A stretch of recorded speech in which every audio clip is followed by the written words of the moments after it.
हाय नमस्कार. तर आज शिवच्या स्कूलमध्ये जन्माष्टमी साजरी करणार होते, त्यामुळे मुलांना असे कृष्णाचे ड्रेसअप करून यायला सांगितलं होतं. तर शिव इथे थोडा नाराजच होता. त्याचं म्हणणं होतं की कृष्णा ब्ल्यू कलरचा असतो, तर मला फेसला ब्ल्यू कलर लावून द्या.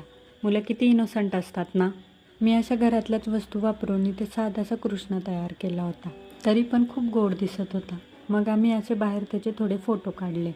मग शिव स्कूलमध्ये गेल्यावर लागले घरातल्या कामांना. घरातली कामं काही पिछा सोडत नाही. मी रात्री इथे मटकी भिजत टाकली होती. मी मठ आणि मूग एकत्रच भिजत टाकते, त्याला छान असे मोड आले होते. मटकी जरा जास्तच होती, मग अर्धी मी डब्यात भरून ठेवली. हे डबे मी डीमार्टमधून घेतले होते. 100ला 4 असे पडले. छान आहे, असे काही स्टोअर करायला चांगले राहतात. तर मग मी इथे मटकीची भाजी बनवली होती. तर असा होता माझा दुपारच्या जेवणाचा मेनू. चला भेटूया नेक्स्ट व्हिडिओमध्ये.